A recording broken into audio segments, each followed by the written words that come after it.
ఇది Telangana RTC bus metro. ఈ బస్సులో సుమారు 55-60 మంది ఉండాల్సిన బస్సులో 6 మంది జెంట్స్, మిగతా వాళ్ళందరూ లేడీస్. ఇది ఫ్రీ బస్కు ఉన్నటువంటి స్కీము. రేవంత్ రెడ్డి గారు ఒకసారి అర్థం చేసుకొని ఈ ఫ్రీ బస్ వల్ల మీకు ఏం ఉపయోగం ఉందో చెప్పండి. ఈ ఫ్రీ బస్ వల్ల ఏమైనా యూజ్ ఉందా? మన ఫ్రీ సర్వీస్ లాగా అయిపోయింది. డీజిల్ రేట్ ఏమైనా తక్కువ ఉందా, లేకపోతే ప్రభుత్వానికి ఏమైనా ఉపయోగం ఉందా? చూడండి ఒకసారి. 6 మెంబర్స్ ఉన్నారు జెంట్స్. ఇది మొత్తం ఆర్టీసీ బస్సు. ఇది తెలంగాణ ఆర్టీసీ బస్సు మెట్రో.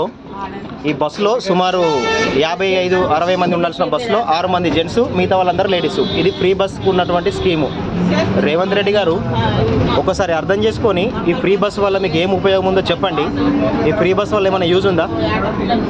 మన ఫ్రీ సర్వీస్ లాగా అయిపోయింది. డీజిల్ రేట్ ఏమైనా తక్కువ ఉందా, లేకపోతే ప్రభుత్వానికి ఏమైనా ఉపయోగం ఉందా?